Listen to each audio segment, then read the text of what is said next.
అమెరికాకు చెందినటువంటి జట్లు ఇరాన్ గగనతలంలోకి రావడానికి వణికిపోతున్నాయి.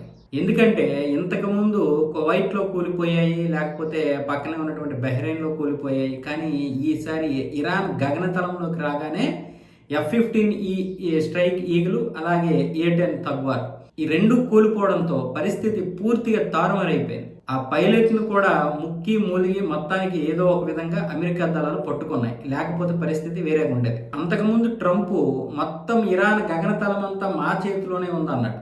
కానీ ఏమైంది? 2 ఫైటర్ జెట్లు కూలిపోయాయి. దెబ్బకి అదంతా సొల్లు, అదంతా పెద్ద బొంకు అని అర్థమైంది. ఇప్పుడు అమెరికాకి చెందినటువంటి జట్లు పైకి రావాలంటేనే వణికిపోతున్నాయి. అంటే ఇరాన్ పైకి వచ్చి ఏదైనా దాడి చేయాలంటే వణికిపోతున్నాయి. అంటే అది ఇరాన్కు ఉన్నటువంటి వ్యవస్థ అమెరికా కంటే పెద్దదని చెప్పడం లేదు. కానీ కొన్నిసార్లు ఎలాంటి వ్యవస్థలైనా సరే చిన్న చిన్న వ్యవస్థల దగ్గర ఓడిపోతున్నాయి.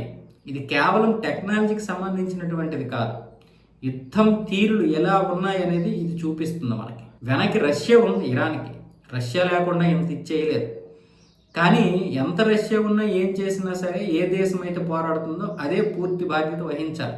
సో ఈ నేపథ్యంలో ఇరాన్ యొక్క యుద్ధం ఎన్నో గుణపాఠాలు నేర్పిస్తుంది ప్రపంచానికి. ఇంతకుముందు కూడా చెప్పుకున్నాం మనం. ట్రంప్ ఎంత బొంకు మాట్లాడుతున్నాడో ఈరోజు ఆ సైన్యం భయపడిపోతుంది.